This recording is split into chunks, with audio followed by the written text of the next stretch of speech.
Craig, you're homeless here in Lexington, Kentucky. You received 5 citations in 7 days. Yes, sir. Tell me about it.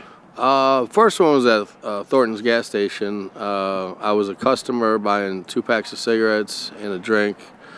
I left within 5 minutes, walked my female friend to the bus stop, waited for the bus for 20 or 30 minutes.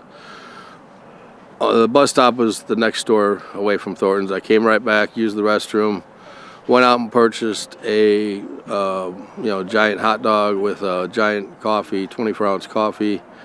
They had seating areas with stools and a counter to eat your food. I finished my hot dog in probably less than 5 minutes. Went outside, smoked a cigarette, and as soon as I lit the cigarette, the lady who had sold me both purchases, the lady at the counter came from behind the counter outside, said, "My boss said you have to leave. You're being trespassed. You're loitering."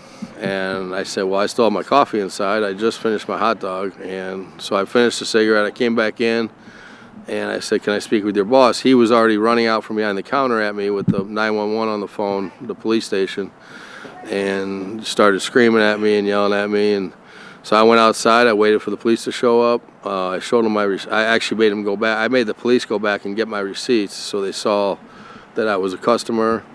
They still took my identification, and I still got trespassed. The same thing has happened at Speedway, the Red Mile Casino, which is the harness track where they have 24/7 sports book and casino. And you said at a hospital too. Yeah, the hospital was really the worst one. I have two lady friends that are homeless, have been with me for the last month or two, and one of them's from Pennsylvania. She's not able to get her medication for anxiety medication, which would be Adderall and Xanax. None of the doctors in town have been giving her medication because she's from out of state. One time I think they said she tested positive for something, so she's been out here homeless without anxiety medication. We finally went to a hospital on a Friday night, checked into the ER. I sat with her for 2 hours while they ran all the tests. I filled all the paperwork out for her. She probably rang up a $1,000 plus bill on her Medicaid, getting a $20 bottle of Xanax or something. As soon as she came out the doors, she physically collapsed on the floor, and me and the other girl asked her to sit down, and sure enough, the security guard 2 minutes later came out and screamed at her to not be sleeping on the floor. So she got up on the chair, and 5 minutes, we told them we were waiting for the bus. It was 18 degrees outside. We were waiting for the bus, which was right at the bottom of the driveway of the hospital. And next thing I know, 5 security guards charged at us, throwing us out of the hospital. She just got done signing papers for a $1,000 bill to get a $20 bottle of Xanax. When we went outside, there was 5 cop cars flying up into the hospital like we committed some major crime. I was asked for my ID. I said, "This is the 5th time in a week I've been asked for my ID, and the only result of it is I've been trespassed and I've been ticketed." I said, "I'm not going to give you my ID anymore. That's why I'm not giving you my ID. I've done nothing wrong." I was instantly face down in the snow with handcuffs on me. Yeah, they don't like that. With 5 police officers jamming me into a snowbank. They left me out there for 3 hours in 18 degrees with no gloves, no hat, waiting 3 hours for the police officer to write his ticket for menacing and disorderly conduct is what they gave me.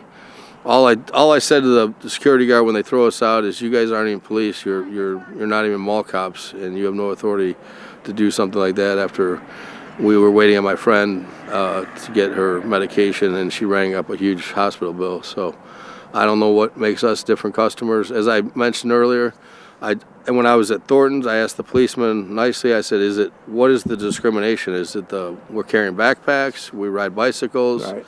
we don't shave every day?" I don't really know what it is. So that's pretty much the gist of my story.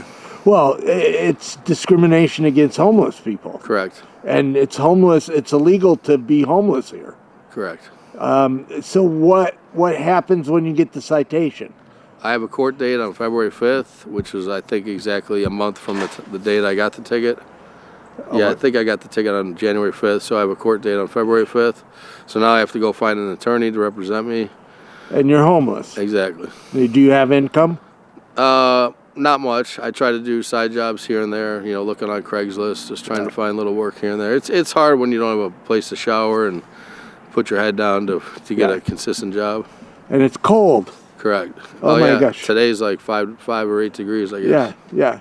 It's nowhere to live. Now you work with horses, you said. Yeah, I've worked with horses in the past. Yeah. What would you want people to know about homelessness that they don't know? Well, my biggest thing is when I think about why are so many more and more people becoming homeless. I mean, there is a drug aspect to it, but I feel like somebody's pushing the drugs on these people when they're so miserable being homeless that they turn to, a lot of people turn to drugs at that point. Yeah, some people are drug addicts that become homeless. So I understand there's two sides of that story, but I think the biggest thing is when you look at who what is it? 1, 2, or 3% of the population controls 95% of the money in this world. Yeah. I think that's probably the biggest problem. Yeah. The old saying, spread the wealth a little bit. So, and then these people come and, hand out a pair of socks or a peanut butter and jelly sandwich to make themselves sleep good at night. And, that's I'm not going to turn away anything like that, but right. That's just to make those people that are rich to go to sleep at night knowing we're out here freezing our ass off. Yeah. And it's people use drugs to escape pain. You're right. There's a huge percentage that end up homeless sober and then they start using drugs. Correct. And then some. But the cost of housing, Yes. I mean, you say you're making some money working side gigs. For example, I was in New York, and the minimum wage in New York is $16 an hour. Kentucky's minimum wage is $7.25. I'm doing the same job.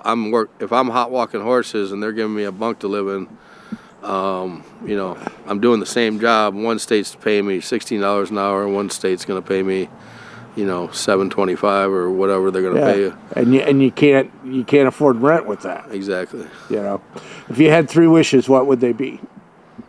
I mean, I just wish society would wake up that it's not really the homeless people becoming homeless. Society's creating homeless people by having all the wealth with just a couple percent of the people. I mean, you got the super rich people. It seems like the middle class is going away. Yep. It's the super rich, and then the people that have everybody else is fighting over peanuts. Yep. So, I mean, I wish that would go back to the way, the old saying, my dad used to tell me, pull the bootstraps up and get to work. Well, if the wages, if wages haven't gone up with inflation, there's no way to pull your boot. I actually read several articles about minimum wage. If you worked, doesn't matter where you are, what state, you would consistently have to work about 85 hours a week to be at the poverty level if you're earning minimum wage. So the fact that minimum wage or wages in general haven't been consistent with inflation over the last 40 or 50 years, I think that's a major problem. You got to have boots to bootstrap. Exactly. Well, thank you very much for talking to me. Yes, sir. Thank you.